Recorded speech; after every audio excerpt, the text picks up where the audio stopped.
અને આજે વોર રૂમમાંથી મહત્વપૂર્ણ સમાચારો તમારા સુધી મારે પહોંચાડવા છે અને શરૂઆત કરવી છે ગુજરાતની અંદર અસહ્ય ગરમી અને ઉકળાટ વચ્ચે હવામાન વિભાગ દ્વારા જે આગાહી વ્યક્ત કરવામાં આવી છે તેના પર ગુજરાતમાં અત્યારે અસહ્ય ગરમી પડી રહી છે। ભારે ઉકળાટ વચ્ચે અત્યારે અમદાવાદ વાસીઓ રહી રહ્યા છે અને રાજ્યવાસીઓ પણ ગરમીનો સામનો કરી રહ્યા છે।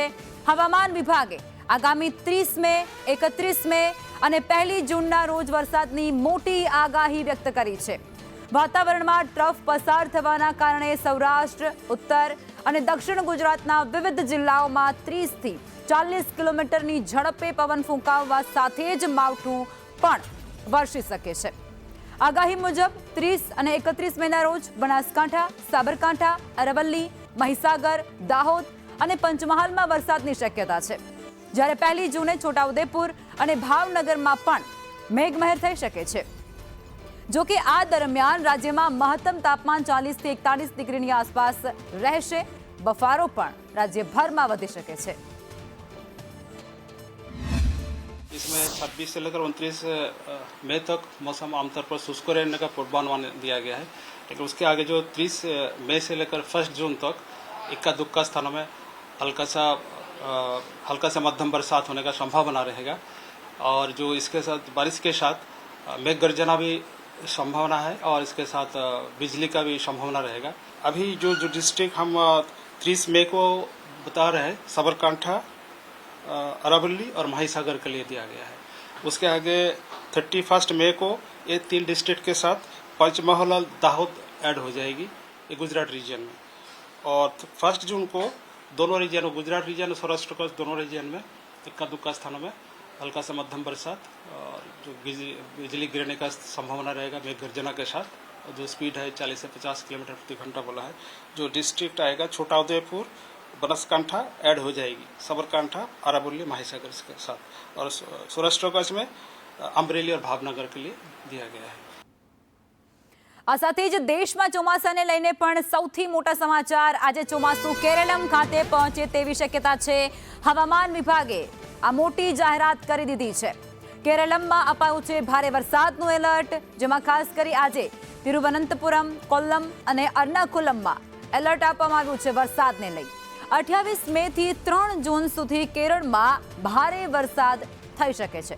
સામાન્ય રીતે કેરળમાં 1 જૂને ચોમાસું આવતું હોય છે, પણ આ વખતે ચોમાસું એ વહેલું આવે તેવા સંકેત છે। આઈએમડીએ હવામાનની સેટેલાઇટ તસવીર પણ જાહેર કરી છે। દક્ષિણમાં કેરળમ પાસે વરસાદી વાદળો પણ એ તસવીરમાં જોવા મળી રહ્યા છે।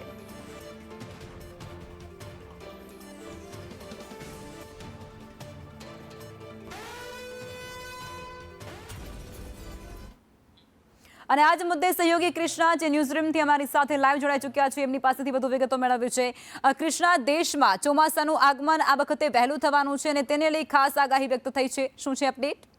બિલકુલ લખમાં આકાશ અત્યારે અગનજવાળા વરસાવી રહ્યું છે અને સૌ કોઈ ચોમાસાની રાહ જોઈને બેઠું છે। સાઉથ વેસ્ટ મોન્સૂન, દક્ષિણ પશ્ચિમી ચોમાસું ક્યારે આવશે તેને લઈને સૌ કોઈ રાહ જોઈ રહ્યા છે। અને સામાન્ય રીતે કેરળથી જ્યારે ચોમાસાનો પ્રવેશ થતો હોય છે દેશમાં 1 જૂને ચોમાસું પ્રવેશતું હોય છે, પરંતુ આ વખતે આઈએમડી દ્વારા જે આગાહી કરવામાં આવી કે આ વખતે 5 થી 6 દિવસ કેરળમાં વહેલું ચોમાસું પ્રવેશી શકે છે અને 26 તારીખ એટલે કે આજની તારીખ આપવામાં આવી છે। આપણે વિંડીના માધ્યમથી પણ સમજવાની કોશિશ કરીશું કે કઈ રીતે આ ચોમાસું અંદમાન નિકોબારથી આવતું હોય છે અને ત્યારબાદ એ કેરળમાં 1 જૂનની આસપાસ પહોંચતું હોય છે, પરંતુ આજે 26મી મેએ આ કેરળમાં ચોમાસું પ્રવેશી જાય તેવી પૂરેપૂરી શક્યતા દેખાઈ રહી છે, જો પરિસ્થિતિ જે પ્રકારે સાનુકૂળ છે એ પ્રમાણે રહે છે તો। અને આઈએમડી દ્વારા આ તમે જોઈ શકો છો કે આ બધા કેરળના વિસ્તારો છે કે જેમાં કોચી, તિરુવનંતપુરમ, એર્નાકુલમ, કોલ્લમ આ એ વિસ્તારો છે કે જ્યાં ભારે વરસાદની આગાહી કરવામાં આવી છે। મધ્યમથી ભારે વરસાદ અહીંયા વરસી શકે છે અને 28 થી 3 મે દરમિયાન આપણે અહીંયા વિંડીથી સમજવાની કોશિશ કરીશું કે એ તારીખો દરમિયાન અહીંયા કેવું વાતાવરણ રહેશે। આ એ વિસ્તારો છે, આ તમે જોઈ શકો છો કે આ તટીય વિસ્તાર છે અને ધીમે ધીમે ચોમાસું આગળ આવી રહ્યું છે અને 28 થી 3 મે દરમિયાન અહીંયા ભારે વરસાદ વરસી શકે છે।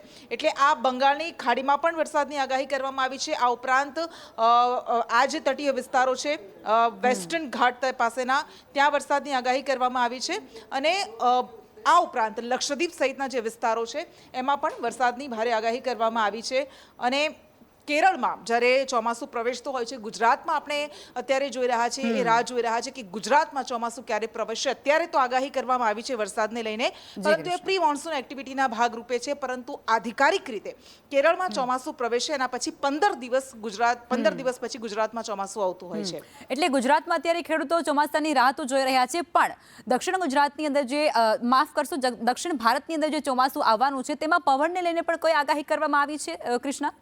હા, બિલકુલ.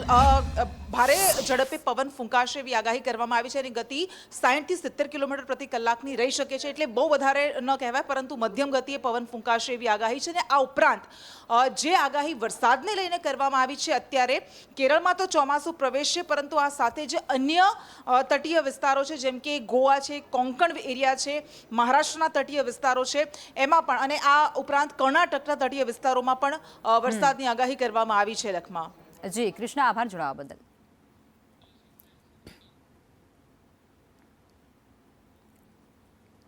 અને મહાનગરપાલિકાના પદાધિકારીઓના નામોની જાહેરાત પણ આજે સત્તાવાર રીતે કરી દેવામાં આવી છે. મનપાને મેયર મળી ચૂક્યા છે. અમદાવાદના મેયર હિતેશ બારોટ બન્યા છે, તો જામનગર મનપાના મેયર મોનિકા વ્યાસ બન્યા છે. દિવ્યા નાથાણી જે ગાંધીધામ મનપાના નવા મેયર બન્યા છે, અને નવસારીના મેયર તરીકે અશોક ધોરાજીયાની નિમણૂક કરવામાં આવી છે. મોરબીના મેયર તરીકે ઉત્તમ સુરાણીની વરણી થઈ છે, તો પોરબંદર મનપાના નવા મેયર તરીકે સાગર મોદીને સુકાન સંભાળવા માટે તેમની વરણી કરવામાં આવી છે.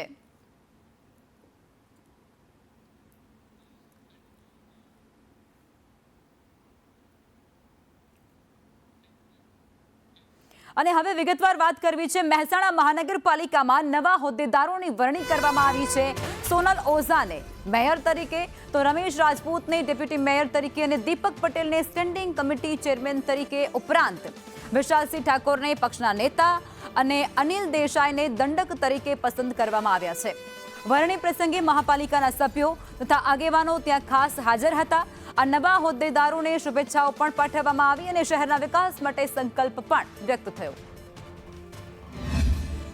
ભારતીય જનતા પાર્ટીના શીર્ષ નેતૃત્વ દ્વારા જે ચૂંટણી સમિતિએ નક્કી કરેલા હતા એ નામોની અહીંયા જાહેરાત થઈ છે. એમાં મેયર તરીકે સોનલબેન વિષ્ણુભાઈ પ્રજાપતિ, ડેપ્યુટી મેયર તરીકે રમેશજી ચંદુજી રાજપૂત, કારોબારીના અધ્યક્ષ તરીકે દીપકભાઈ પ્રહલાદભાઈ પટેલ અને પક્ષના નેતા તરીકે વિશાલસિંહ નરેન્દ્રજી ઠાકોર અને દંડક તરીકે અનિલભાઈ ગફુરભાઈ દેસાઈ, એમ 5 નામોની આજે વરણી કરવામાં આવી છે. જામનગર મનપાના મેયરની પણ જાહેરાત કરાઈ છે, જેમાં મોનિકા વ્યાસ એ જામનગરના મેયર બન્યા છે. રાકેશ ડેરની ડેપ્યુટી મેયર તરીકે વરણી થઈ છે, તો ધીરેને મોનાણીની સ્ટેન્ડિંગ કમિટીના ચેરમેન તરીકે પસંદગી થઈ.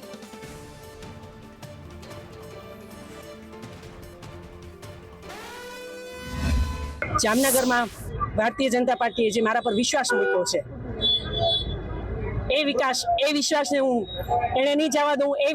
એ વિકાસ હું જામનગરનો કેમ સતત રહીએ, એ વિકાસ તરફ અમે આગળ વધીશું.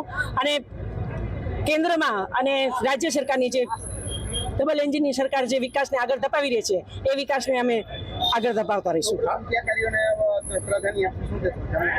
જામનગરમાં રોડ, રસ્તા, ગટર અને સ્વચ્છતા એને અમે ખાસ ભાર મૂકીશું.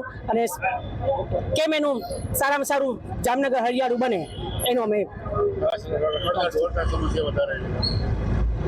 એનું એ સમસ્યાનું પણ કંઈક નિવારણ કરીશું. અમે અમદાવાદને નવા મેયર તરીકે હિતેશ બારોટ મળ્યા છે. મનપાની કમાન હવે હિતેશ બારોટના હાથમાં સોંપાઈ છે. આ સાથે જ કમલેશ પટેલને સ્ટેન્ડિંગ કમિટી ચેરમેન બનાવવામાં આવ્યા છે, જ્યારે અતુલ મિશ્રાની દંડક અને જશુ ઠાકોરની પક્ષના નેતા તરીકે વરણી થઈ છે.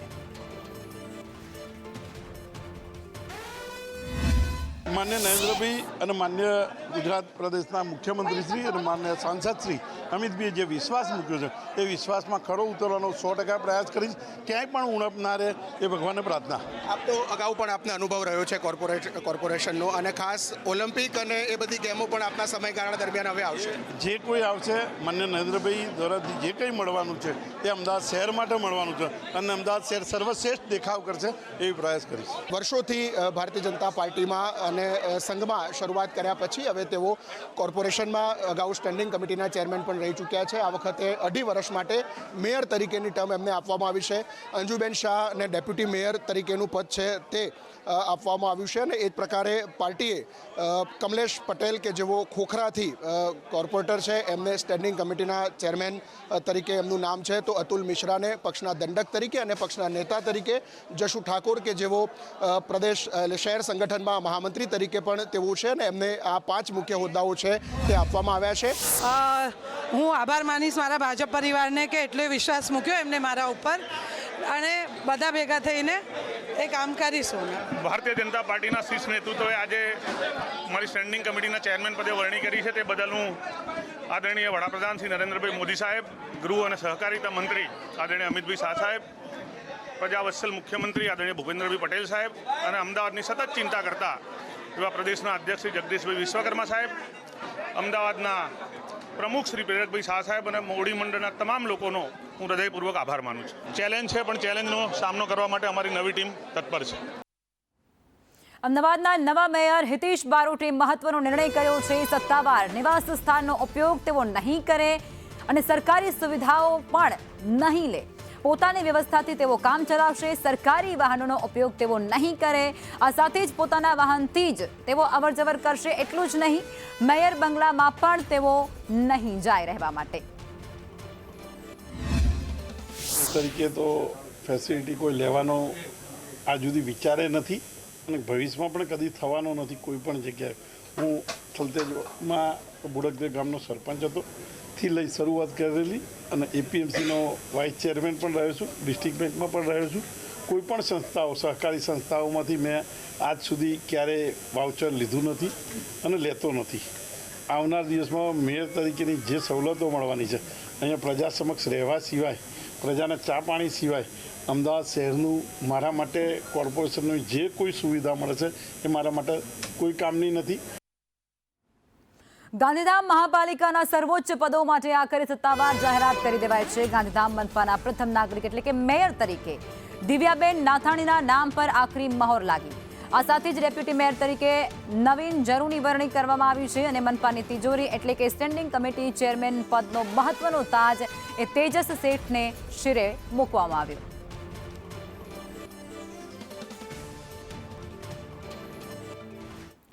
પોરબંદરમાં પ્રથમ મેયરની જાહેરાત થઈ છે. મેયર તરીકે સાગર મોદીની વરણી કરાય છે. વિક્રમ ઓડેદરાને સ્ટેન્ડિંગ ચેરમેન બનાવાયા છે, તો મનીષ શિયાળને બનાવાયા છે પોરબંદરના ડેપ્યુટી મેયર.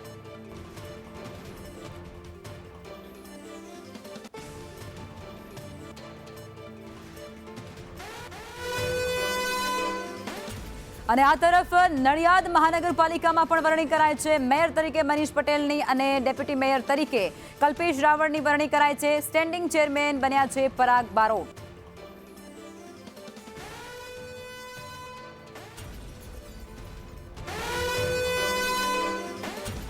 આ સાથે જ જંબુસર નગરપાલિકાના નવા પ્રમુખ તરીકે ચેતાલીબેન પ્રજાપતિ અને ઉપપ્રમુખ તરીકે દલપતભાઈ વાઘેલાએ વૈદિક મંત્રોચ્ચાર સાથે શુભ મુહૂર્તમાં કાર્યભાર સંભાળી લીધો છે. અને આ પ્રસંગે ભરૂચ જિલ્લા ભાજપ ઉપપ્રમુખ, શહેર ભાજપ પ્રમુખ અને તમામ હોદ્દેદારો પણ હાજર રહ્યા હતા. આજરોજ જંબુસર નગરપાલિકાના પ્રમુખ તરીકે ચાર્જ સંભાળ્યો છે અને આવનારા સમયમાં જંબુસરને લગતું દરેક કાર્ય સારી રીતે કરીશું. નગરપાલિકામાં ઉપપ્રમુખ તરીકે આજે ચાર્જ સંભાળ્યો છે. આવનારા સમયમાં વિકાસના સારા કાર્યો કરીશું. ઉમરેઠ વિધાનસભા બેઠકના નવા વરાયેલા ધારાસભ્ય હર્ષદ પરમારે આજે વિધિવત રીતે ધારાસભ્ય પદના શપથ ગ્રહણ કર્યા છે. એમએલએ પદના શપથ ગ્રહણ કર્યા છે. સંદેશ ન્યૂઝ સાથે એટલે કે અમારી ટીમ સાથે ખાસ વાતચીત પણ કરી છે, જેમાં તેઓ ખૂબ જ ભાવુક બન્યા હતા, ઉત્સાહિત પણ જણાતા હતા. હર્ષદ પરમારે એક રસપ્રદ અને ગર્વની વિગત શેર કરતા એવું પણ કહ્યું હતું કે તેમણે આજે શપથ ગ્રહણ બાદ તેમના પિતાની ઐતિહાસિક પેનલથી સહી કરી અને હોદ્દો સંભાળ્યો છે. વિધાનસભાના ધારાસભ્ય તરીકે સ્વર્ગવાસી ગોવિંદભાઈ પરમારના પુત્ર હર્ષદ પરમારે જીત મેળવી છે અને ત્યારબાદ શપથ ગ્રહણ પણ કર્યા છે. હર્ષદભાઈ પરમાર સાથે વાત કરીશું. હર્ષદભાઈ, પહેલા જ્યારે તમે સહી કરી રહ્યા હતા એ પેન એકચ્યુઅલી કોની છે? પ્રશ્ન સૌથી પહેલો એ થાય છે. આજે પેનની જે વાત જો આપ કરો છો એ પેન ખરેખર મારા સ્વર્ગીય પિતા શ્રી ગોવિંદભાઈ પરમારની છે. ઘણા બધા મોટા જે માતબર રકમ જેને કહેવાય એવી ગ્રાન્ટો માટે તે આ પેનથી સહી કરતા હતા ને એ ગ્રાન્ટો લગભગ 1000 કરોડથી ઉપરની તે લાવ્યા હતા. એટલે એમના આશીર્વાદ સ્વરૂપે પેન હું આજે પણ મારી સાથે જ રાખું છું. હર્ષદ પરમારને કેટલી અપેક્ષા મંત્રી બનવાની? મને એવી કોઈ અપેક્ષા છે નહીં ને જ્યારે આ ટિકિટ મને આપી ભારતીય જનતા પાર્ટી મારી પર સંપૂર્ણ રીતે ભરોસો મૂકીને મારી પર પૂરેપૂરો વિશ્વાસ મૂકીને મને આ ટિકિટ આપી છે એ જ મોટી વાત છે મારા માટે. અને પાર્ટી જે કંઈ પણ મને જે જવાબદારી સોંપશે સંપૂર્ણ રીતે હું તેનો ખરો ઉતરીશ અને જે કંઈ પણ પાર્ટી તરફથી આદેશ થશે એને હું શિરોમણ્ય રાખીશ. આજે 26 મે શપથ ગ્રહણ થયા, કેમ 26 મે? ખરેખર મારી ઈચ્છા એવી હતી કે આપણા દેશના યશસ્વી વડાપ્રધાન આદરણીય નરેન્દ્રભાઈ મોદીજીના જે શપથવિધિ જે હતી એ પણ 26 તારીખ જ હતી. ને મને એમ મનોમન તો એમ હતું કે 26 તારીખે જ મારી શપથવિધિ થાય અને સરકારમાંથી દંડક સાહેબની ઓફિસથી ફોન પણ આવ્યો કે ભાઈ તમારી શપથવિધિ 26 તારીખે છે. તો એ વાતની પણ ખુશી મને ઘણી છે. એટલે 26 તારીખ મેં એમને કન્ફર્મ કરી કે ભાઈ ચલો 26 તારીખ બરાબર છે. આભાર હર્ષદભાઈ વાત કરવા બદલ. તો ધારાસભ્ય હર્ષદભાઈ પરમાર જેમણે સંદેશ ન્યૂઝ સાથે ખાસ વાત કરી. મૂળભૂત રીતે પ્રજાકીય કામોની તો તેમની પ્રાથમિકતા હોય જ, પરંતુ સાથે સાથે પાર્ટી જે જવાબદારી આગામી સમયમાં સોંપશે તે જવાબદારી તેઓ નિભાવવા માટે તત્પરતા દર્શાવી રહ્યા છે. નિર્મલ દવે, સંદેશ ન્યૂઝ, ગાંધીનગર. વાવ થરાદમાં કોંગ્રેસે આવેદનપત્ર આપ્યું છે. દિયોદર મામલે પોલીસ ફરિયાદનો વિરોધ કરાઈ રહ્યો છે. ભાજપના કહેવાથી ખોટી ફરિયાદો થઈ હોય તે પ્રકારનો આક્ષેપ તેઓએ મૂક્યો છે. ઠરાવ વગર બેઠક છોડાઈ દીધા હોવાનો પણ દાવો કર્યો છે. કોંગ્રેસના કાર્યકરો એ ઠરાવની માંગ સાથે ત્યાં પહોંચ્યા હતા. ગંભીર કલમો હેઠળ ગુનો નોંધાય તેવો પણ તેમના દ્વારા આ વિરોધમાં માંગ કરાઈ છે.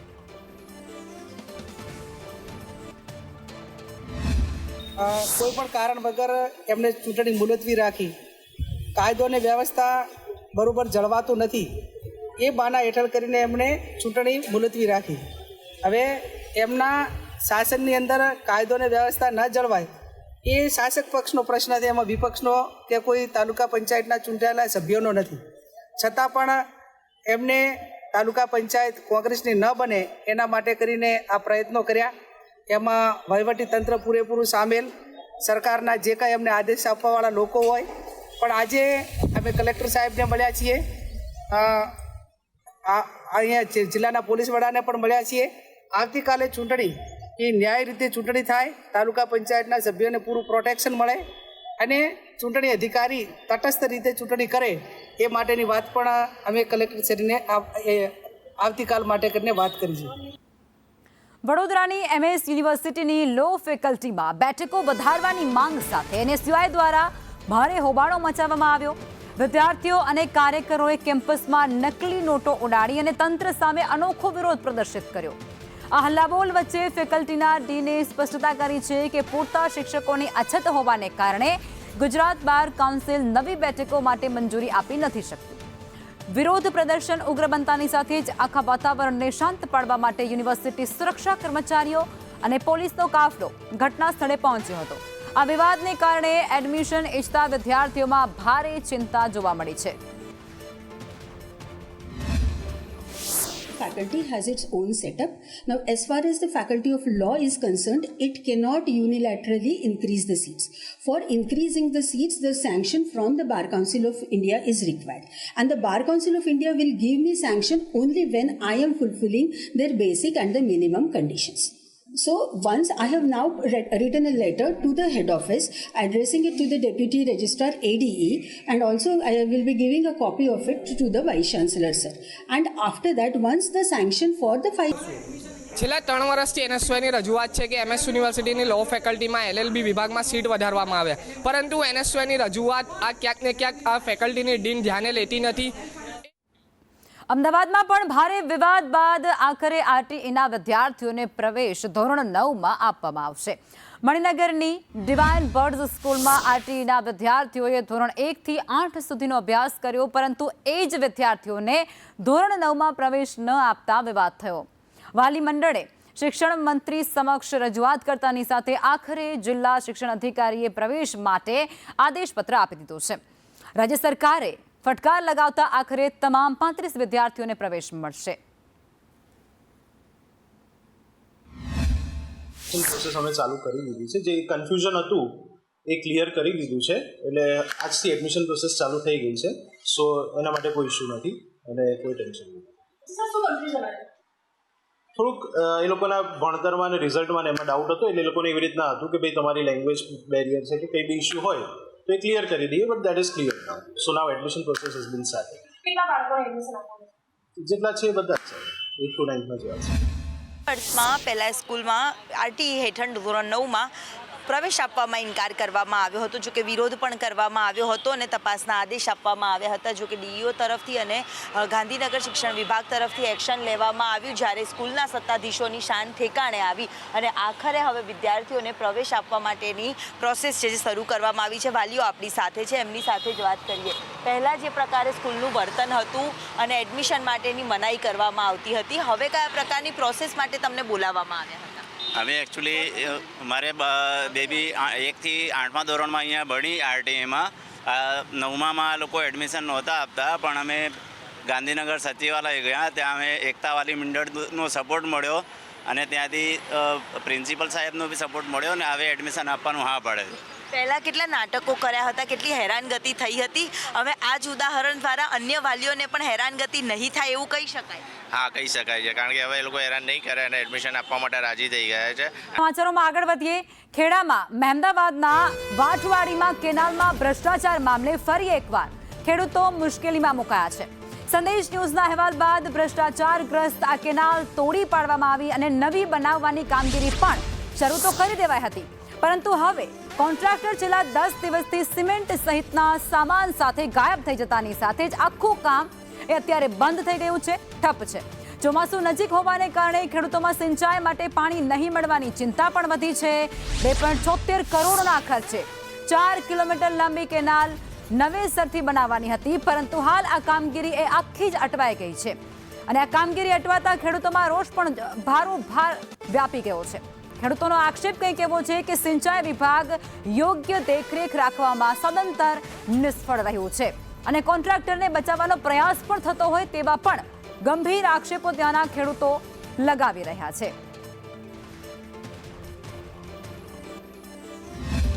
આ કામગીરીની હજુ માગણી કરે હજુ આવેલા અને અહીંનો જે માલ મટીરિયલ અને જે હતો એ કોન્ટ્રાક્ટર અહીં લઈને ગતો રહ્યો છે. હવે અમારે ખેડૂતોને આ ખેતીનો સમય આ વરસાદ પડવાનો સમય આવી ગયો છે. હજુ આ કામગીરી ભ્રષ્ટાચારના લઈને હજુ આ કામગીરી ચાલુ થઈ રહી નથી. શું માગણી કરો? હવે અમારે તો એવી છે કે ફરી આ રિપેરિંગ થાય તો અમારા વરસાદના કારણે અમારા આ કામગીરી આ પાણી મળે તો જ અમારા નવી સિઝન ચાલુ થાય, બાકી કોઈ આ થાય પોઝિશન છે જ નહીં. કારણ વરસાદના કારણે કઈ સિઝન થવાની થાય? કેનાલનું 1-2 કિલોમીટરનું કામ આવે તોડીને ગતો રહ્યો છે, બધો સામાન લઈ ગયો છે. ક્યારે કરશે? આ તાત્કાલિક કરે કામ અને ચોમાસા પહેલા બનાવે તો અમારા કામમાં આવે, નકર કોઈ અમારો મિનિંગ નહીં.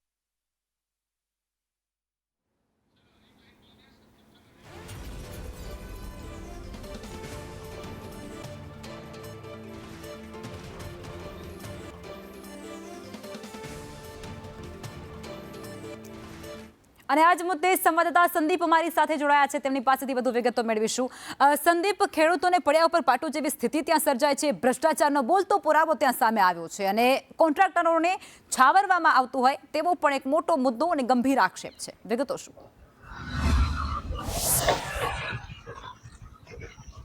ચોક્કસ લખમાં વાત કરવામાં આવે તો સંદેશ ન્યૂઝના અહેવાલ બાદ જ ભ્રષ્ટાચારની કેનાલ પર દાદાનું બોલચોચર ચાલ્યું હતું. વાટવાડીના ખેડૂતોની રજૂઆત બાદ ધારાસભ્ય અર્જુનસિંહ ચૌહાણ હથોડી સાથે પહોંચ્યા હતા અને ભ્રષ્ટાચારની પોલ ખોલી હતી. સમગ્ર અહેવાલ બાદ તંત્ર જાગ્યું, કેનાલ તોડી નવી બનાવવાની વાત કરવામાં આવી, પરંતુ ચોક્કસથી આ નવી બનાવતા પહેલા જ કોન્ટ્રાક્ટર 10 દિવસ પહેલા જ સિમેન્ટ સહિતનો જે માલ સામાન છે તે લઈ અને ત્યાંથી ગાયબ થઈ ચૂક્યો છે. ખેડૂતો દ્વારા જે ચોમાસા પહેલા આ કેનાલનું કામ પૂર્ણ થાય તે જરૂરી હતું, કારણ કે ખેડૂતો દ્વારા અહીંયા જે ધરુવાડિયા ચોમાસામાં કરવામાં આવતા હોય છે, ખાસ કરીને ખેતી કરતા પહેલા, કારણ કે જે રો મટીરિયલ છે ખેતીનું તે તૈયાર કરવામાં આવતું છે, ત્યારબાદ જ તે રોપણી વરસાદ દરમિયાન કરવામાં આવતી હોય છે. પરંતુ આ માટે સિંચાઈનું પાણી આ કેનાલ મારફતે તેમને જરૂરિયાત હતું, પરંતુ આ જ સમયે કોન્ટ્રાક્ટરે કામ પૂરું કરવાને બદલે ત્યાંથી ગાયબ થઈ ગયો હતો. સિંચાઈ વિભાગના જે અધિકારીઓ છે તે પણ મોનિટરિંગ કરવા જતા હોય તેવું બતાવતા હોય છે, પરંતુ છેલ્લા 10 દિવસથી તેઓ પણ અહીં ફરક્યા ન હતા અને તેના જ કારણે આ કોન્ટ્રાક્ટર આ જગ્યા છોડીને ચાલ્યો ગયો છે. કારણ કે કરોડોના ખર્ચે, એટલે કે 2,76,00,000 રૂપિયાના ખર્ચે આ કેનાલનું નિર્માણ કરવામાં આવ્યું હતું, પરંતુ હલકી ગુણવત્તાનું કામ પકડાઈ જતા ચોક્કસથી તેને નવી બનાવવાની હતી. દાદાનું બુલડોઝર તો ચાલ્યું, પરંતુ કેનાલ જે નવી બનાવવાની હતી તેનું કામ ફરીથી લટકી જતા હવે ખેડૂતો ઉપર પડતાની પાટું જેવી પરિસ્થિતિ ઉત્પન્ન થઈ છે. લખમા જી બિલકુલ, આપ જોડાયા તે બદલ આપનો આભાર.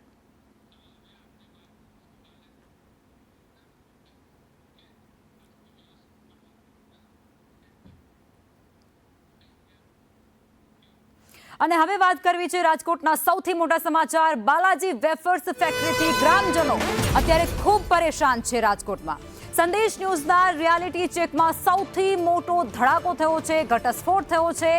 બાલાજી વેફર્સ ફેક્ટરીના કેમિકલ યુક્ત પાણીથી અત્યારે ગામના લોકો ત્રાહિમામ પોકારી ગયા છે. આસપાસના 12 ગામના રહીશો એ પ્રદૂષણથી ત્રાહિમામ પોકારી ગયા છે. ફેક્ટરીમાંથી બેફામ રીતે કેમિકલ યુક્ત પાણી છોડવામાં આવી રહ્યું છે. આ ગંદા પાણીથી નદીમાં ગાંડીવેલ અને ગંદકીનું સામ્રાજ્ય છવાઈ ગયું છે. આ ગંદકીના પગલે આસપાસના ખેડૂતોને ભારે મુશ્કેલીનો સામનો કરવો પડે છે. આ ગ્રામજનો, ખેડૂતો અને પશુપાલકો ત્યાંના પ્રદૂષણથી ખૂબ કંટાળી ગયા છે, પરેશાન થઈ ચૂક્યા છે, ત્રાહિમામ પોકારી ગયા છે. ગ્રામજનોએ સંદેશ ન્યૂઝ પર પોતાની વ્યથા પણ ઠાલવી છે. પર્યાવરણ વિભાગમાં રજૂઆત કરવા છતાં પણ કોઈ જ નિરાકરણ નથી આવ્યું તેવો પણ તેમનો આરોપ છે.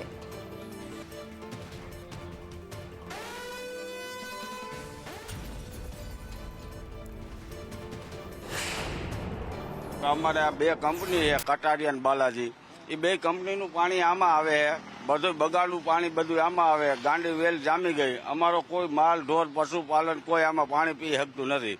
બાલાજી વાળાનું બટેકાનું ની ધોયેલું પાણી કેમિકલ વાળું આવે, એના કારણે ખરાબ થઈ ગયું. ગાંડી વેલ અમને એવું લાગે કે આમાં ગાંડી વેલ નાખી ને ઉગી છે. ગાંડી વેલ સડતા પાણી આવે જ નહીં. ગાંડી વેલ આમાંથી 1,000-1,500 માણસ પરેશાન અને 2,000 જેવા માલઢોર પરેશાન છે. આમાં માલઢોર વાળા આવે તો ગાયું આમાં હલવાઈ જાય, પછી નીકળે નહીં, કાઢી લઈશી તો ગાયું મરી જાય. ના, અમે જઈને ક્યાં આવતા પણ કોઈ સાંભળે જ નહીં, કોઈ સાંભળે નહીં. અને એ મોટા મોટા એવડા ભડકા કરે. મેં વાવું છું ઢોર હાટું, પશુપાલન હાટું હું વાવું છું, તો એની વાડ હતી, આખી વાડ હરગી ગઈ. અને એ બધા કાગરિયા કાયમ એક ટેમ્પા જેટલા કાગરિયા હરગાવે કાયમ. આ જવાબ તો આપતા જ નથી. એની પડખે કોઈ જવા જ નથી દેતા. જ્યાં જાય એટલે કે અત્યારે નથી, સાંજે આવજો, સાંજે જાય તો કે અત્યારે નથી, બપોરે આવજો. કોઈ એની પડખે જવા જ નથી દેતા. હા, તગડી મૂકે બધા. જવાબદાર આમાં ખરાબ પાણી આવે છે, પ્લસ આમાં જે વસ્તુ ગાંડી વેલ વધારે ઉગી અત્યારે, અને એના હિસાબે ગામ લોકોને બધાને મચ્છરનો ત્રાસ છે. અને આ પાણી પીવા લાયક છે નહીં. માલઢોર નથી પી શકતા, કોઈ શેમાં ઉપયોગ થાય એવું પાણી નથી અત્યારે. એના માટે અમે રૂડામાં રજૂઆત કરી છે, તો એમાં કંઈ જવાબ મળ્યો નથી, એનો કંઈ નિવારણ આવ્યો નથી. મ્યુનિસિપાલિટીમાં રજૂઆત કરી, એનો કંઈ લેટર આપ્યા તો કંઈ જવાબ આવ્યો નથી. રજૂઆત કરવા ગયા ત્યાં હોતે, અને બધે રજૂઆત કરી પણ કોઈ નિકાલ કંઈ કરતા નથી. કોઈ બધા ઉદ્યોગોના બધા કંઈ વ્યવસ્થિત કંઈ ધ્યાન દેવરાતા નથી. આજુબાજુમાં કહે પણ કંઈ ધ્યાન થતું નથી. એના હિસાબે બધાને આજુબાજુમાં બધાને નુકસાની વધારે કરે છે. બાલાજી વેફર્સ રાજકોટમાં ખૂબ મોટું નામ ધરાવી રહ્યું છે, પણ હવે આ જ નામ અત્યારે ગ્રામજનો માટે મુશ્કેલી સર્જી રહ્યું છે. બાલાજી વેફર્સ એક ખૂબ મોટું નામ છે, પરંતુ અત્યારે રાજકોટની ભાગોળે આ જ નામ સામે ગંભીર સવાલો ઊભા થયા છે. બાલાજી વેફર્સની ફેક્ટરીમાંથી છોડાતા કથિત કેમિકલયુક્ત પાણીથી આસપાસના 12 ગામોના લોકો ત્રાહિમામ પોકારી રહ્યા છે. ગ્રામજનોનો આક્ષેપ છે કે બાલાજી વેફર્સના આ ગંદા પાણીથી નદીમાં ગાંડી વેલ ફેલાઈ ગઈ છે, દુર્ગંધ વધી રહી છે, મચ્છરોનો આતંક પણ વધી રહ્યો છે. એટલું જ નહીં, ખેડૂતો એવું પણ કહી રહ્યા છે કે બાલાજી વેફર્સની આસપાસ હવે ખેતી કરવી પણ મુશ્કેલ બની ગઈ છે. પશુપાલકો પણ આનાથી ખૂબ પરેશાન છે, ત્રાહિમામ પોકારી રહ્યા છે. વડવાજડી અને વિરડાવાજડી સહિતના જે ગામો છે ત્યાંના સ્થાનિક લોકો એવો દાવો કરે છે કે વારંવાર અમે રજૂઆત કરી છે અને તે છતાં કોઈ પણ પ્રકારનો કાયમી ઉકેલ અમને તંત્ર તરફથી નથી આપવામાં આવ્યો. અને રૂડો કચેરી, પ્રદૂષણ વિભાગ સાથે જ પર્યાવરણ વિભાગ અને એટલું જ નહીં, સરકાર સુધી ગ્રામજનો દ્વારા અને પશુપાલકો દ્વારા, ખેડૂતો દ્વારા આ ફરિયાદો છે તે પહોંચાડવામાં આવી છે. પણ હવે સીધો સવાલ અહીં એ થઈ રહ્યો છે કે જો વિકાસના નામે ગામડાઓને જ ગંદકી અને દુર્ગંધમાં જીવવું પડતું હોય તો પછી આ આખા જ મુદ્દાની જવાબદારી કોણ ઉપાડશે? અને આજ સીધા સવાલ લઈ અને ગ્રાઉન્ડ ઝીરો પર જવું છે, જ્યાં લોકોનો આક્રોશ હવે ખુલ્લેઆમ સામે આવી રહ્યો છે. ગંદુ પાણી ઓઇલ અહીંયા જે આજુબાજુ એરિયા હોય એમાંથી જ આવવાનું, બીજે કઈ આવવાનું નથી. ગંદા પાણી માટે તો આ કેમિકલ ને બધું આવે છે કંપનીમાંથી, ને એ બધું જવાબદાર છે સાહેબ. અને ગાંડીવેલ અમારે હતી જ નહીં હાવ, અને ચોખ્ખું પાણી પીવા લાયક બધું સારું પાણી હતું, પણ હવે ગંદુ પાણી નાખીને બધું આખી વેલ બગાડ નાખી છે. ગામમાં કોઈ રહી ન શકતું, મચ્છરનો ત્રાસ એટલો છે. આ બાલાજી વાળા છે, કટારિયા વાળા છે. એ લોકો શું બનાવે છે, શું નાખે છે? બટેટાની વેફર ને એવું બનાવે છે અંદર, એનું હા ચીપ્સ ને એવું બધું, અને કચરો શું કે ગંદુ પાણી બધું આમાં, ઓઇલ ને બધું આમાં નીકળે છે, કેમિકલ વાળું બધું આવે છે. બે ત્રણ વાર કીધું પણ હવે સાહેબ મળવા જ રાજી નથી થતા. બે ત્રણ વાર જાય ત્યાં હોય નહીં હાજરમાં. આખું ગામ પરેશાન છે સાહેબ. વાજડી, વીણા વાજડી, વડ વાજડી, બે ગામમાં એવું કેમિકલ નાખે, બે ગામમાં એવડી નદી ફેરવાઈ ગઈ છે. કોઈ જવાબદાર વ્યક્તિ કોઈ આવતું નથી સામે. આ ફેક્ટરીના માલિકોને ફેક્ટરીના વ્યક્તિની બધા ગાંડીવેલ નાખવામાં આવે છે. અહીં ગાંડીવેલ હતી જ નહીં, અહીં તો પાંદ જ થતી ને એવું બધું થતું બરાબર. અને કચરાવાળું પાણી ને બધા કેમિકલવાળા પાણી છોડવામાં આવે. અહીંયા પતરા નથી નાખેલા, એટલે આ બધામાં ગમે તે વસ્તુ નાખી જાય છે, ગંદી વસ્તુ. રજૂઆત તો બધા કરે જ છે. કોઈ આમાં મોટી વ્યક્તિ, પહોંચતી વ્યક્તિ હોય એટલે તો બધું ચાલ્યા કરતું. આમાં તો બધે આજુબાજુ ગામ વાળા બધા પરેશાન છે. 4-5 ગામ બધા, ઈશ્વરિયા, વાજડી, હરિપર, વેજાગામ, બધા હા ન્યારા લગી. અને આજ મુદ્દે સંવાદદાતા દિવ્યેશ અમારી સાથે રાજકોટથી લાઈવ જોડાઈ ચૂક્યા છે. દિવ્યેશ, અત્યારે રાજકોટની અંદર સૌથી મોટું નામ છે બાલાજી વેફર્સ, અને હવે આ બાલાજીનું જે નામ છે લોકો માટે, સ્થાનિક લોકો માટે સમસ્યાનું કારણ બની ગયું છે.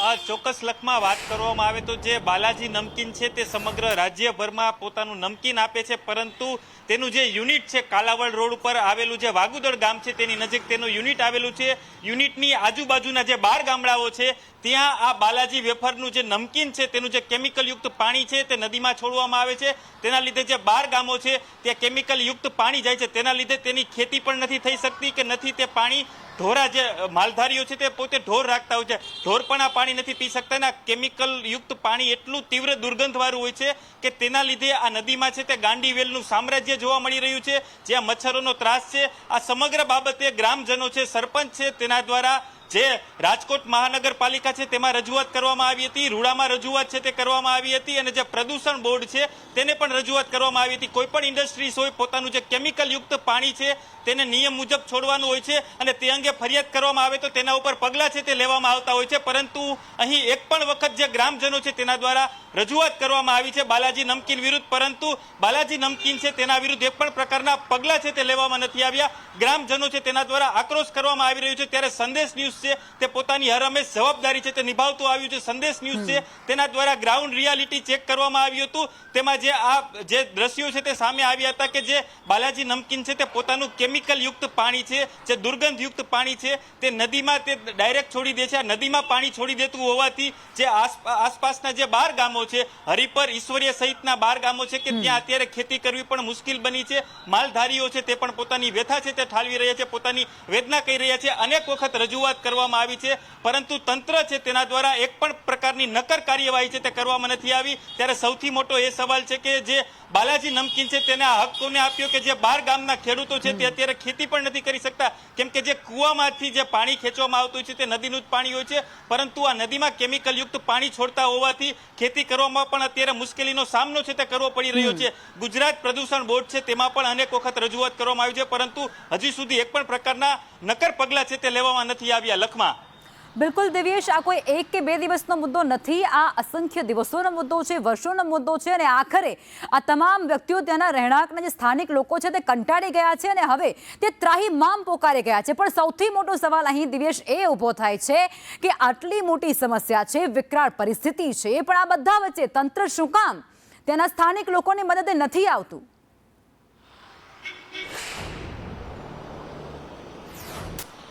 ચોક્કસ લખમાં વાત કરવામાં આવે તો બાલાજી નમકીન છે તે ખૂબ જ મોટું યુનિટ છે. કદાચ એવું પણ બની શકે કે જે વહીવટી પ્રક્રિયા છે તે સૌથી મહત્વની ને મૂળભૂત છે, કેમ કે સામાન્ય ઇન્ડસ્ટ્રીઝ હોય છે તે પણ પોતાનું જે કેમિકલ યુક્ત પાણી છોડતી હોય છે તે અંગેની ફરિયાદ કરવામાં આવે તો પ્રદૂષણ બોર્ડના અધિકારીઓ તાત્કાલિક તે ઇન્ડસ્ટ્રીઝ ખાતે દોડી આવે છે અને તેને સીલ કરવામાં આવતી હોય છે. પરંતુ અહીં બાલાજી નમકીન છે તેના વિરુદ્ધ અસંખ્ય વાર ગ્રામજનો અને જે ગામના સરપંચો છે તેના દ્વારા રજૂઆત કરવામાં આવી છે, લેખિત મૌખિક ફરિયાદ પણ કરવામાં આવી છે, પરંતુ જે પ્રદૂષણ બોર્ડ છે કે રાજકોટ રૂડા હોય તેના દ્વારા એક પણ વખત કાર્યવાહી છે તે કરવામાં નથી આવી. કાર્યવાહી કરવામાં ન આવતા અત્યારે ગ્રામજનો તેવા પણ આક્ષેપ કરી રહ્યા છે કે વહીવટી પ્રક્રિયા છે તે ચોક્કસપણે થાય છે, કેમ કે અનેક વખત રજૂઆત કરવામાં આવી, અનેક વખત ફરિયાદ કરવામાં આવી. આસપાસના 12 ગામો છે, 12 ગામો એટલે કે ત્યાંની વસ્તી છે 8,000થી વધુ લોકોની વસ્તી છે, ત્યાં વધારે મોટા ભાગના ખેડૂતો આવ્યા છે જે ખેતી પર નિર્ભર હોય છે, ત્યારે તે પોતાનો પૂરતો પાક છે પ્રમાણમાં નથી લઈ શકતા. આ વર્ષોથી આ પ્રકારની સમસ્યાનો તેઓ સામનો કરતા આવે છે.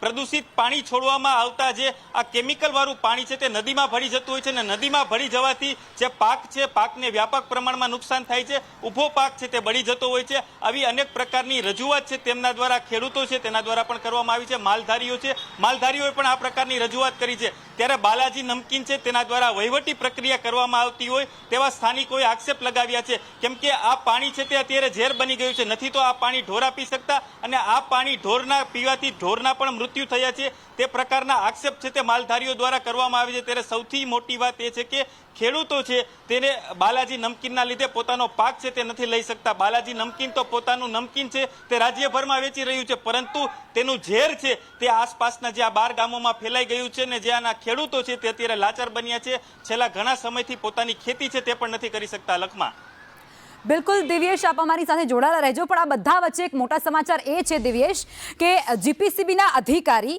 લકુમ સર જોડે સંદેશ ન્યૂઝ એટલે કે મારી ટીમે વાત કરવાનો પ્રયાસ કર્યો, પણ એ અધિકારી એ વાતનો જવાબ ઉડાવ આપી રહ્યા છે, કોઈ પણ પ્રકારની બાહેંધરી નથી આપી રહ્યા, આપવા માટે તેઓ તૈયાર પણ નથી, જવાબ ન આપી અને આખી જ બાબત પર માત્ર એટલું કહી રહ્યા છે કે આ મુદ્દો અમારી ધ્યાને આવશે, અમે તેને જોઈ લઈશું, યોગ્ય કાર્યવાહી કરાશે. બાહેંધરી નથી આપવામાં આવી કે આ જે ગામડાના લોકો છે તેમને કેટલા દિવસની અંદર આ સમસ્યાનો સામનો નહીં કરવો પડે કે આ તેમની કાયમી સમસ્યા જે બની ગઈ છે તેનો હલ આવશે. દિવેશ, આ મુદ્દે તમારું શું કહેવું છે?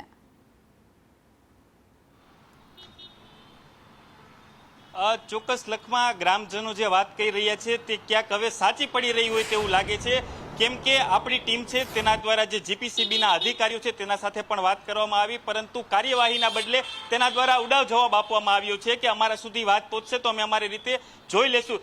તો ગ્રામજનો છે તેના દ્વારા સીધો ને સ્પષ્ટ આક્ષેપ કરવામાં આવ્યો હતો કે બાલાજી નમકીન છે તે રૂડા ડિપાર્ટમેન્ટ અને જે ગુજરાત પોલ્યુશન બોર્ડ છે તેમાં વહીવટી પ્રક્રિયા છે તે કરતું આવ્યું છે, તેનો જ આ ઉત્તમ પુરાવો છે, કેમ કે આપણે વાત કરી છતાં પણ તેના દ્વારા યોગ્ય કાર્યવાહીના બદલે ઉડાવ જવાબ આપવામાં આવે છે. જ્યારે સામાન્ય રીતે કોઈ પણ બધા વચ્ચે દિવેશ તમે એ પણ જુઓ, દિવેશ એ પણ જુઓ કે સંદેશ ન્યૂઝ જે સવાલ કરી રહ્યું છે અધિકારીઓ એ સવાલના જવાબ આપવાના હોય છે, પરંતુ અત્યારે તેઓ આ જવાબ આપવાનું ટાળી રહ્યા છે અને સતત સવાલો કરવા છતાં પણ તેઓ આ બધા જ સવાલોમાંથી છટકી રહ્યા હોય તેવું અત્યારે સામે આવી રહ્યું છે. કારણ કે અમારી ટીમ દ્વારા વારંવાર, એકવાર કે બે વાર નહીં, વારંવાર પ્રયાસ કરવામાં આવી રહ્યો છે કે તેમના પાસેથી યોગ્ય જવાબ મળે. ગામડાના જે લોકો અત્યારે ત્રાહિમામ પોકારી ગયા છે તેમને ન્યાય મળે અને તેમને ન્યાય અપાવવા માટે સંદેશે ખાસ પ્રકારે તેમને ફોન કર્યો અને વાતચીત કરવાનો પ્રયાસ કર્યો. આ જે સમસ્યા છે તેમાંથી છુટકારો મેળવવાની બાહેંધરી માંગી, પણ ના, આ અધિકારી એ સદંતર મૌન સેવી રહ્યા છે, તે કંઈ પણ બોલવાનું ટાળી રહ્યા છે, માત્ર ઉડાવ જવાબ આપી રહ્યા છે અને કહી રહ્યા છે કે આ મુદ્દો અમે જોઈ લઈશું.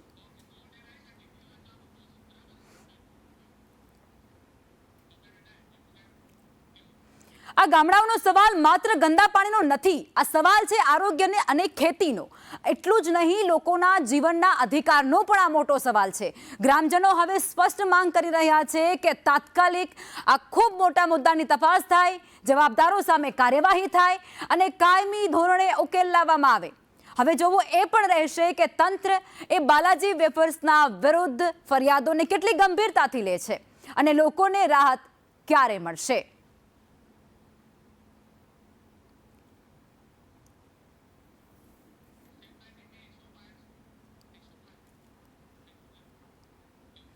ગીર સોમનાથ જિલ્લાના સિદ્ધી સિમેન્ટ મુદ્દે પાડા હેરિંગ અંગે ગંભીર આરોપો ઉઠ્યા છે. હેરિંગ અંગે મુખ્યમંત્રીને પત્ર લખી રજૂઆત કરવામાં આવી છે. ફરિયાદીઓએ અધિકારીઓ અને કંપની વચ્ચે મિલીભગત હોવાનો એક ગંભીર આરોપ લગાવ્યો છે.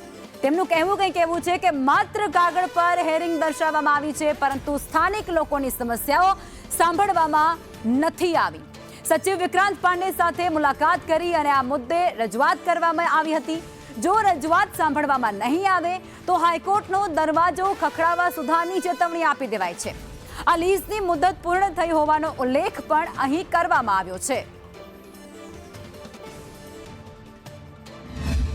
સોમનાથ જિલ્લાનું સૂત્રાપાડા તાલુકામાં સિદ્ધી સિમેન્ટ આવેલી છે. તે ફેક્ટરીની લીઝ જે મારી નેવું સોમનાથ વેરાવળ તાલુકામાં ભેટાળી ગામે આવેલી છે. એ ભેટાળી ગામે એ લીઝનું હિયરિંગ રાખવામાં આવેલું હતું અને એ હિયરિંગ પહેલાં મને લોકો દ્વારા ફરિયાદ કરવામાં આવેલી, વિસ્તારના લોકો દ્વારા ફરિયાદ કરવામાં આવેલી કે જે હિયરિંગ છે એ ગામમાં નથી રાખવામાં આવેલું અને બાજુના એક દૂર ગામ ખંડેરી ગામની એક સ્કૂલ છે એ પ્રાઇવેટ સ્કૂલમાં રાખવામાં આવેલું. નીતિ નિયમ પ્રમાણે જે જનરલ હિયરિંગ છે એ જનરલ ગામ લોકોની વચ્ચે રાખવામાં આવતું હોય છે, પ્રાઇવેટ સ્કૂલમાં રાખવામાં આવ્યું. એટલે નીતિ નિયમ ભંગ કરતા હોય ત્યારે અધિકારી વિસ્તારના કલેક્ટર વાઘેલાભાઈને મેં ટેલિફોનિક ફોન કર્યો, પત્ર લખ્યો અને તેમને જાણ કરી કે નીતિ નિયમ વિરુદ્ધ આ હિયરિંગ કરવામાં આવે છે. આજે કાલે રોજ હું સચિવ શ્રી વિક્રમભાઈ પાંડે ને પણ મળેલો અને એમને પણ લેટરમાં વચાવેલો. અત્યારે પણ હું એમને મળેલો કે હિયરિંગ બિનકાયદેસર કરવામાં આવ્યું, લોકો દ્વારા ફરિયાદ. તો આ મુદ્દો પણ અત્યારે ખૂબ પ્રકાશમાં સામે આવી રહ્યો છે અને જેમાં પણ સ્પષ્ટપણે જોઈ શકાય છે કે લીઝની મુદત પૂર્ણ થઈ હોવાનો ઉલ્લેખ પણ કરવામાં આવે છે. ગાંધીનગરમાં સિદ્ધી સિમેન્ટ મુદ્દે રજૂઆત કરવામાં આવે છે અને ત્યાં પણ અધિકારીઓ દ્વારા ઉડા જવાબ આપવામાં આવી રહ્યો છે. હવે ત્યાં મુખ્યમંત્રીને પત્ર લખવામાં આવ્યો છે, સીએમ સુધી આ બાબત પહોંચાડવામાં આવી છે અને હવે આગળ શું પ્રક્રિયા કરવામાં આવશે તેને લઈ અને સૌ કોઈના મનમાં સવાલો ઉઠી રહ્યા છે. એટલું જ નહીં, આ અધિકારીઓ અને કંપની વચ્ચે મિલી ભગત હોય તે પ્રકારનો મોટો અને ગંભીર આક્ષેપ પણ થઈ રહ્યો છે. એમનું કહેવું છે કે માત્ર કાગળ પર હેરિંગ દર્શાવવામાં આવી છે, પરંતુ સ્થાનિક લોકોની સમસ્યાઓ સાંભળવામાં બિલકુલ નથી આવતી. અને આ જ મુદ્દે અમારી સાથે હિતેન અમારી સાથે જોડાઈ ચૂક્યા છે. જી હિતેન.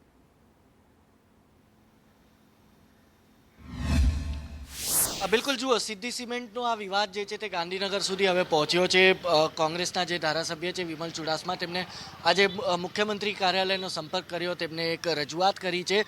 તે રજૂઆતનો હેતુ માત્ર એક જ છે કે ભેટાળી ગામની જે લીઝ છે તે લીઝને લઈને આ ફરિયાદ કરવામાં આવી છે કે ભેટાળી ગામની લીઝનું જે હિયરિંગ છે તે બાજુના ગામ ખંડેરી ગામમાં રાખવામાં આવતા આ વિવાદ થયો હતો. અને સમગ્ર વિવાદ શું છે અગર તેની વાત કરીએ તો પર્યાવરણ અને ખેતીને નુકસાન સહિતની બાબતોની ફરિયાદ જે છે તે આ લીઝને લઈને ઘણા વર્ષોથી હતી અને તે જ ફરિયાદ સંદર્ભે ગામના લોકોનું કહેવું છે કે આ લીઝની જે પણ હિયરિંગ છે તે હિયરિંગ તેમના ખુદના ગામમાં રાખવામાં આવે, બાજુના ગામમાં ના રાખવામાં આવે. અગર ભેટાળી ગામમાં આગામી દિવસોમાં આ હિયરિંગ નહીં થાય તો આ મુદ્દો જે છે તે ગુજરાત હાઈકોર્ટ સુધી પણ પહોંચી શકે છે અને ત્યારબાદ હાઈકોર્ટ જે નિર્ણય લે તે સરકારને માન્ય રહેશે. પ્રથમ જ્યોતિર્લિંગ સોમનાથ મહાદેવના દર્શનાર્થે આવતા કરોડો શ્રદ્ધાળુઓ માટે સોમનાથ ટ્રસ્ટ દ્વારા એક અત્યંત મહત્વની અને સાવચેતીની અપીલ જાહેર કરવામાં આવી છે. સોમનાથ મંદિરમાં વીઆઈપી દર્શન પાસના નામે ઓનલાઈન ટિકિટ વેચી અને શ્રદ્ધાળુઓ સાથે છેતરપિંડી આચરતું એક મોટું કૌભાંડ સામે આવતા ટ્રસ્ટે સ્પષ્ટતા કરી છે. ટ્રસ્ટે કહ્યું છે કે સોમનાથ મંદિરમાં વીઆઈપી પાસ આપવામાં નથી આવતા, આવી કોઈ જ પ્રથા ત્યાં અમલમાં નથી. તાજેતરમાં જે ટ્રસ્ટના ધ્યાનમાં આવ્યું છે કે અમુક ફ્રોડ લોકો દ્વારા ફરજી વેબસાઇટ બનાવી અને લોકોને વેબસાઇટના માધ્યમથી વિશેષ દર્શન કે સ્પેશિયલ દર્શન માટે ના પૈસા માગી અને ઓનલાઈન બુકિંગ લઈ અને લોકો સાથે છેતરપિંડી કરવામાં આવે છે. ટ્રસ્ટમાં વીઆઈપી કે સ્પેશિયલ દર્શનની કોઈ પ્રથા પહેલેથી છે જ નહીં કે આવું વીઆઈપી દર્શન માટે કોઈ ટ્રસ્ટમાં વ્યવસ્થા જ નથી, જેથી દરેક શ્રદ્ધાળુઓને ધ્યાનમાં લેવું એમાં ચેતવવામાં આવે છે કે અને આજ મુદ્દે સંવાદદાતા રાકેશ અમારી સાથે જોડાઈ ચૂક્યા છે. રાકેશ, સોમનાથ મહાદેવના દર્શન કરવા માટે વીઆઈપી પાસ આપી કે એવી કોઈ ટિકિટ આપવાની એક છેતરપિંડી ચાલી રહી છે અને ટ્રસ્ટે હવે ખુલાસો કર્યો છે, વિગતો શું છે?